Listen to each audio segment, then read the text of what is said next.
नमस्कार दोस्तों, स्वागत है एक बार फिर आपके अपने YouTube चैनल जीवा स्टडी पर। मैं वरिष्ठ अध्यापक मुकेश कुमार जांगड़ आपका स्वागत करता हूं। तो थर्ड ग्रेड अध्यापक भर्ती परीक्षा को ध्यान में रखते हुए कलाम नोट्स आधारित जो है आज अपना जो टॉपिक रहेगा वो एनईपी 2020 राष्ट्रीय शिक्षा नीति 2020 रहेगा, जिसमें अपन जो एनईपी 2020 को साथ में राजस्थान के संदर्भ में कुछ क्वेश्चंस को जानेंगे। तो सबसे पहला जो क्वेश्चन आज का वो है कि राष्ट्रीय शिक्षा नीति 2020 का विजन भारतीय मूल्यों से रबरेज शिक्षा प्रणाली विकसित करना, जो इंडिया यानी भारत को देश के रूप में विकसित करे। तो भारतीय मूल्यों से जो है लबरेज शिक्षा प्रणाली विकसित करना, जो इंडिया भारत को ग्लोबल नॉलेज सुपर पावर के रूप में विकसित करे। तो उत्तर हो जाएगा ऑप्शन नंबर 2। इसके अलावा जो नई शिक्षा नीति है ना, उसने देशभक्ति या देश भावना जो है उस पर ज्यादा बल दिया है। और ये जो शिक्षा नीति है ना, वो मूल कर्तव्यों व संवैधानिक मूल्यों के प्रति समान व मूल कर्तव्य संवैधानिक मूल्यों के प्रति समान और इनके साथ साथ जो है इनके बारे में गहरी समझ विकसित करना, इसका जो है सबसे बड़ा लक्ष्य है, गहरी समझ विकसित करना। इसके अलावा जो है इससे जो है इस प्रकार के टॉपिक्स को शामिल किया गया जिसमें देश से जुड़ाव की भावना बढ़े। ठीक है, देश से जुड़ाव की भावना बढ़े। तो अभी जो शिक्षा नीति आई है जो धीरे धीरे लागू हो रही है, बहुत जगह लागू हो चुकी है, इसमें जो है देशभक्ति पर ज्यादा जोर दिया गया है कि बच्चा जो है देशभक्ति या मूल कर्तव्य या संवैधानिक मूल्यों को सिर्फ सीखे ही नहीं, उनको अपने व्यवहार में भी उतारे, इस पर ज्यादा जो है जोर दिया गया है। इसलिए जो है ग्लोबल नॉलेज सुपर पावर के रूप में भारत को विकसित करना इसका एक लक्ष्य है। फिर राष्ट्रीय शिक्षा नीति 2020 की अभी संस्था अनुसार RSCRT उदयपुर द्वारा शुरू किए गए विद्या प्रवेश कार्यक्रम की समय अवधि कितनी है। तो सबसे पहले जो है RSCRT जो उदयपुर में है, जैसे NCERT होता है दिल्ली में, वैसे राजस्थान का जो स्टेट के लेवल पर RSCRT है वो उदयपुर में। उसका कार्यक्रम का नाम अलग से याद रख लेना, विद्या प्रवेश कार्यक्रम। तो विद्या प्रवेश कार्यक्रम जो है इसकी समय अवधि कितनी रहती है, तो इसकी समय अवधि जो है वो 3 माह रहती है। मतलब प्रवेश जो है उत्सव मनाया जाता है वो 3 माह तक रहता है एनईपी 2020 के अनुसार। फिर अगला क्वेश्चन है, इसकी अगली क्लास जैसे जो 2.0 जो कलाम की टेस्ट सीरीज है उसका अगला टेस्ट होगा ना माइनर 6, उसमें भी ये टॉपिक है, तो उससे भी मैं आपको जो है ये और वापस क्लियर कर दूंगा। राष्ट्रीय शिक्षा नीति 2020 के अनुसार पाठ्यक्रम के मार्गदर्शक सिद्धांत में सम्मिलित कौन सा नहीं है। सबसे पहले अनिवार्य अधिगम व आलोचनात्मक चिंतन को बढ़ावा देना, बिल्कुल सही बात है। ऐसे क्वेश्चन में नेगेटिव वाक्य को ढूंढना है बस अपने को। विषयों के चुनाव में दृढ़ता मतलब जो है आप पर थोपना एक प्रकार से, जबकि नई शिक्षा नीति में क्या है, लचीलापन है जो है विषयों के चुनाव में। मतलब नई शिक्षा नीति के अनुसार आप 11वीं क्लास में जो है मैथ ले ली, ठीक है, मैथ के साथ कॉमर्स का भी कोई सब्जेक्ट ले सकते हो, एक आर्ट्स का ले सकते हो, फिजिक्स के साथ इतिहास ले सकते हो, ऐसा रूल बनाया जा रहा है। तो इसमें दृढ़ता नहीं है, लचीलापन है, तो ये सम्मिलित नहीं है, नेगेटिव सेंस में है ये। मिडिल स्तर पर कोडिंग गतिविधियों की शुरुआत, बिल्कुल सही बात है। और बहुभाषावाद और भाषा की शक्ति, ये भी बिल्कुल सही बात है, लेकिन ऑप्शन 2 इसका उत्तर हो जाएगा। ठीक है, अगला क्वेश्चन, क्वेश्चन नंबर 93। राष्ट्रीय शिक्षा नीति 2020 में जेंडर समावेशी निधि का गठन प्रस्तावित है। किसका? जेंडर समावेशी निधि का गठन प्रस्तावित है। ये जो है किसके लिए है वो बताना है। सबसे पहले लड़कियों को गुणवत्तापूर्ण शिक्षा उपलब्ध करवाने हेतु, बिल्कुल। ट्रांसजेंडर को गुणवत्तापूर्ण शिक्षा उपलब्ध कराने हेतु, बिल्कुल सही। तो दोनों के दोनों सही है, उत्तर हो जाएगा ऑप्शन नंबर 3, 1 व 2। इसके अलावा जो अल्पसंख्यक बच्चे हैं, कौन से? अल्पसंख्यक बच्चे प्लस में CWSN मतलब हो गया विशेष आवश्यकता वाले बच्चे। कौन से? विशेष आवश्यकता वाले बच्चे, विशेष आवश्यकता वाले बच्चे। इनको जो है साथ में दिव्यांग, इनको क्या आपके जो है समावेशी शिक्षा प्रदान करना, समावेशी शिक्षा प्रदान करना या समरूप शिक्षा प्रदान करना जो है क्या है, नई शिक्षा नीति का उद्देश्य है। इसके अलावा लड़कियों और ट्रांसजेंडर जो है उनको गुणवत्तापूर्ण शिक्षा उपलब्ध कराने के लिए जेंडर समावेशी निधि का भी गठन प्रस्तावित है। अगला क्वेश्चन, लेवल 1 और लेवल 2 दोनों के लिए उपयोगी है। आगे बढ़े उससे पहले मैं बता दूं कि अपना ऐप है परफेक्ट मॉक बाय जीवा स्टडी, जिसका लिंक डिस्क्रिप्शन में दिया हुआ है, वरना आप डायरेक्ट ऐप जो है प्ले स्टोर से सर्च कर सकते हो। इस पर जो है लेवल 1 और लेवल 2 के जो कॉमन टॉपिक्स हैं उनकी टेस्ट सीरीज चल रही है। क्या चल रही है? टेस्ट सीरीज चल रही है, जिसमें डेमो टेस्ट फ्री दिए हुए हैं, डेमो टेस्ट फ्री दिए हुए हैं। तो एक बार आप जाकर मेरे कहने पर जो है डेमो टेस्ट जरूर देखें, डेमो टेस्ट का लेवल कैसा लगे फिर ही आप जो है आगे परचेज करने की सोचे, वरना डेमो टेस्ट तो एक बार जाकर जरूर देखें। परफेक्ट मॉक नाम से अपना ऐप है, लिंक डिस्क्रिप्शन में दिया हुआ है। फिर राष्ट्रीय शिक्षा नीति 2020 के अनुसार जिन क्षेत्रों में सामाजिक आर्थिक रूप से पिछड़े बालक अधिक है उनमें विद्यालयों में छात्र शिक्षक अनुपात कम से कम कितना होना चाहिए। सामान्यतः जो छात्र शिक्षक अनुपात है ना 2020 के अनुसार, सामान्यतः एनईपी 2020 के अनुसार जो है छात्र शिक्षक अनुपात है वो कितना है 30:1 है सामान्यतः, ठीक है। लेकिन जिन क्षेत्रों में सामाजिक आर्थिक से रूप से पिछड़े बालक अधिक है उनमें ये जो है कम करके कितना किया गया है 25:1, यानी कि 25 छात्रों पर एक शिक्षक होगा, ठीक है। सामान्यतः कितना है 30:1, यानी कि 30 छात्रों पर एक शिक्षक होगा। लेकिन जो सामाजिक आर्थिक रूप से पिछड़े बालक अधिक है उन क्षेत्रों में क्या है 25:1 होगा। अगला क्वेश्चन, राष्ट्रीय शिक्षा नीति 2020 का आधारभूत सिद्धांत नहीं है, वापस वही नेगेटिव देखना है अपने को।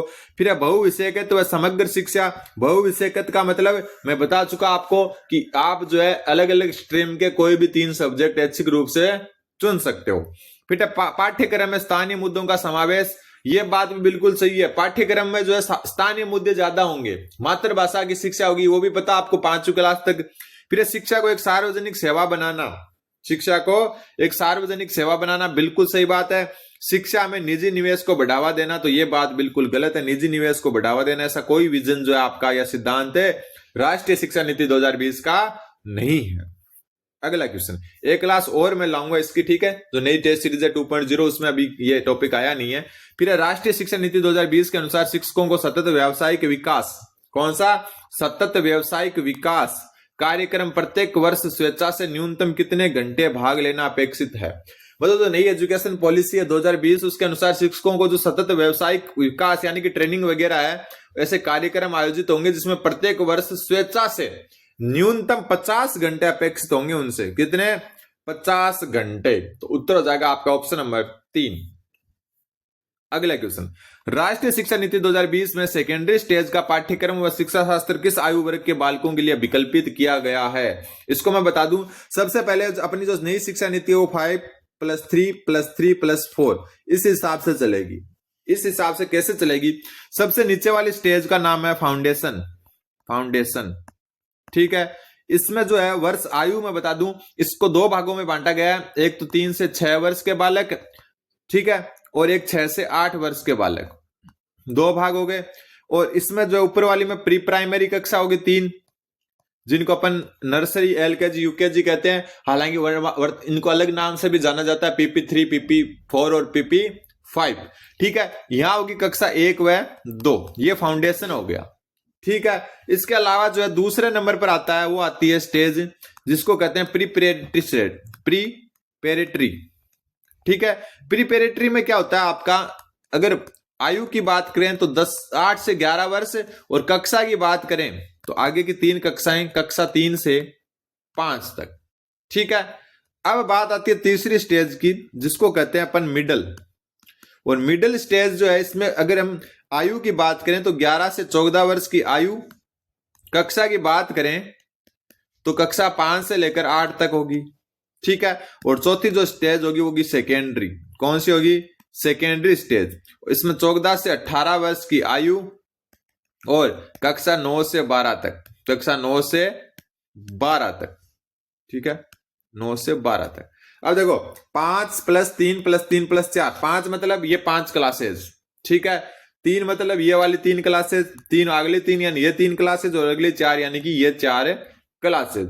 अब बात हो रही है आपकी सेकेंडरी स्टेज में, और सेकेंडरी स्टेज ये रही 14 से 18 वर्ष की आयु होगी इसमें। तो उत्तर क्या हो जाएगा आपका ऑप्शन नंबर 4, ठीक है। एकदम इजी क्वेश्चन था। अगला क्वेश्चन, राष्ट्रीय शिक्षा नीति 2020 में निर्धारित किए गए लक्ष्यों में वर्ष 2025 तक किस कक्षा तक के प्रत्येक बालक को मूलभूत साक्षरता संख्या ज्ञान जो है प्राप्त करने का लक्ष्य रखा गया है। मतलब 2025 तक बुनियादी जो साक्षरता एवं संख्या ज्ञान नाम से जो है आपका FLN चलता है, क्या FLN, ठीक है। ये जो है कक्षा 3 तक रखा गया कि कक्षा 3 तक के बालकों को संख्या का 2025 तक मूलभूत ज्ञान हो जाए, ठीक है। दूसरी बात 2030 तक एक और चीज रखी गई है, 2030 तक 2030 तक ईसीसी का सार्वभौमिकरण ईसीसी पिछली बार आ चुका है। ईसीसी की फुल फॉर्म आ चुकी है पिछली बार। ईसीसी होती है आपकी early childhood care and education, मतलब प्रारंभिक जो है बाल्यावस्था जो है देखभाल एवं शिक्षा। ईसीसी की फुल फॉर्म आपकी पिछली बार पूछ चुके हैं जो है 3rd ग्रेड 2023 में। अगला क्वेश्चन नंबर 99, राष्ट्रीय शिक्षा नीति 2020 के अध्याय 3 के तहत ग्रॉस इनरोलमेंट रेशियो, ठीक है, सकल नामांकन अनुपात कि जो है, वापस देखो, राष्ट्रीय शिक्षा नीति 2020 के अध्याय 3 के तहत ग्रॉस इनरोलमेंट रेशियो को किस वर्ष तक 100% करने का 100% करने का लक्ष्य रखा गया है। तो ज्यादातर चीजें 2030 को टारगेट लेकर चली गई है, तो उत्तर हो जाएगा 2030। सकल नामांकन अनुपात क्या होता है कि ड्रॉप आउट को कम करना, कि जितने बच्चे 9वीं पास कर रहे हैं उतने 10वीं में जा रहे हैं, जितने 10वीं पास कर रहे हैं उतने 11वीं में जा रहे हैं, उसको कहेंगे सकल नामांकन अनुपात। यानी कि आपका ग्रॉस इनरोलमेंट रेशियो जो है ड्रॉप आउट बच्चों की संख्या ना के बराबर या फिर 0 हो जाए। अगला क्वेश्चन नंबर 100, राजस्थान शिक्षा विभाग द्वारा राष्ट्रीय शिक्षा नीति 2020 के अनुसरण में प्राथमिक कक्षाओं के लिए बनाए गए 360 डिग्री प्रगति कार्ड का क्या नाम है। 360 डिग्री का एक प्रगति कार्ड बनाया जा रहा है। इंग्लिश वर्जन हमेशा याद रख लेना, हिंदी में तो अलग अलग आ सकते हैं। होलिस्टिक रिपोर्ट कार्ड, ठीक है, ये ध्यान में रख लेना। क्वेश्चन ये भी पूछ सकते हैं एचआरसी जो है उसका फुल फॉर्म क्या है, तो होलिस्टिक रिपोर्ट कार्ड। इंग्लिश वाला कभी भी अलग नहीं आएगा, हिंदी में अलग अलग नाम आ सकते हैं इसके। तो होलिस्टिक रिपोर्ट कार्ड, तो उत्तर हो जाएगा समग्र प्रगति प्रतिवेदन। अब अपने को जो है ये सारे दिख रहे हैं, इससे जो है समझ में नहीं आता है जल्दी से, तो इंग्लिश वाला ध्यान होना चाहिए आपको। होलिस्टिक रिपोर्ट कार्ड या फिर समग्र प्रगति प्रतिवेदन। अगला क्वेश्चन, एनईपी 2020 में डिजिटल शिक्षा के लिए किस मंच की स्थापना की जाएगी। तो डिजिटल मंच के लिए जिस मतलब मंच की स्थापना की जाएगी उसका क्या नाम है, तो उसका नाम है NETF। क्या है, NETF। इसकी फुल फॉर्म मैं बता देता हूं, नेशनल, एन से नेशनल, ई से एजुकेशनल, ठीक है, टी से टेक्नोलॉजी और फोरम, ठीक है। NETF यानी कि नेशनल एजुकेशन टेक्नोलॉजी फोरम, जो डिजिटल शिक्षा के लिए एक मंच की स्थापना की जाएगी, किसके अनुसार, NEP 2020 के अनुसार। फिर राष्ट्रीय शिक्षा नीति 2020 में बाल वाटिका प्री प्राइमरी का ही एक रूप है। किसका, प्री प्राइमरी का ही एक रूप है। मैं किस वर्ष की आयु तक के बच्चों को शिक्षा देने का प्रावधान किया गया है। तो प्री प्राइमरी आपको पता है 3 से 6 वर्ष तक के बालक हैं, ठीक है, तो उत्तर हो जाएगा 6 वर्ष इसका, ऑप्शन नंबर 2। हालांकि कलाम ने इसमें जो है एक माना, ये गलत है, क्योंकि 3 से 6 वर्ष का बालक क्या करता है, पहली कक्षा में प्रवेश करता है, ठीक है। 5 वर्ष जो है, मतलब 5 वर्ष से अधिक और 6 वर्ष के आसपास का जो बच्चा होता है, हर साल जो है अलग एक जो है डेट ऑफ बर्थ आती है कि इससे नीचे बालक जो है या इससे ऊपर का बालक जो है कक्षा में आयु के अनुसार जो है प्रवेश मिलता है। फिर आपका परख राष्ट्रीय सर्वेक्षण 2024, पिछली बार ये हुआ था। राजस्थान स्टेट रिपोर्ट में राजस्थान के प्रदर्शन के संदर्भ में असत्य कथन बताओ, ठीक है, अभी बता देते हैं। सबसे पहले परख राष्ट्रीय सर्वेक्षण जो है ना, कक्षा 3, 6 और 9 किसके लिए हुआ था, 3, 6, 9। इसमें ग्रेड 3 ग्रेड 6 ना, इसका मतलब जो है कक्षा है ये, ठीक है। अब इसमें जो है थोड़ी सी रिपोर्ट जो है उसको मैं आराम से लिख लेता हूं। सबसे पहले बात करूं ग्रेड 3 की, थोड़ा इस साइड लिख देता हूं ताकि तीनों आ जाए एक लाइन में। ग्रेड 3, ठीक है। फिर बात करते हैं अपन ग्रेड 4 की, सॉरी ग्रेड 3 मतलब ग्रेड 6 की। फिर अपन बात करते हैं ग्रेड 9 की, यानी 9वीं कक्षा की, ठीक है।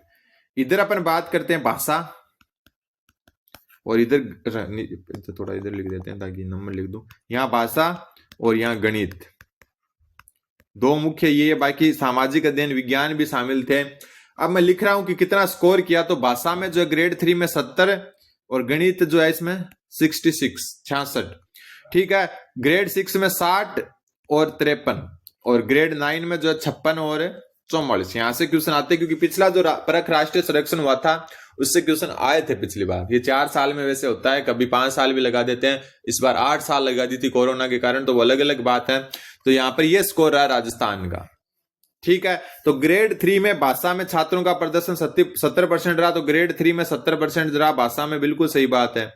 ग्रेड 6 में छात्रों का प्रदर्शन 60% रहा भाषा में, तो ये रहा 60%, बिल्कुल सही बात है। ग्रेड 3 में गणित में छात्रों का प्रदर्शन 66% रहा, ये रहा 66, बिल्कुल सही बात है। ग्रेड 9 में भाषा में प्रदर्शन 54% रहा, तो ग्रेड 9 में भाषा में तो 56% है, तो ये गलत हो गया। बस एक सारणी से सारा काम तमाम हो गया, उत्तर हो जाएगा ऑप्शन नंबर 4, ठीक है। अगला क्वेश्चन है आपका, प्रखर राजस्थान के तहत शिविरा पंचांग 2024-25 में कक्षा 1 से 8 तक के विद्यार्थियों हेतु पठन कौशल में सुधार हेतु किस कालांश को रीडिंग पीरियड के रूप में निर्धारित किया गया है? तो देखो, कक्षा 1 से 8 तक के विद्यार्थियों हेतु पठन कौशल में सुधार करने हेतु किस कालांश को रीडिंग पीरियड के रूप में निर्धारित किया गया था? तो इसका उत्तर जो है आपका हो जाएगा ऑप्शन नंबर 2, 7वां कालांश। हालांकि अभी ये चेंज कर दिए गए हैं, ठीक है। अभी जो है शुरुआत के 2 पीरियड जिसमें प्रखर राजस्थान अभियान चल रहा है, जो 4 दिसंबर तक चलेगा आपका, ठीक है, जो है इस 5 दिसंबर तक ये प्रखर राजस्थान अभियान चलेगा, जिसके अंतर्गत जो है पठन कौशल को विकसित किया जा रहा है, ORF वगैरह। तो ये अभी चेंज कर दिया गया, शुरुआत के 2 कालांश इसमें किए गए हैं, ठीक है।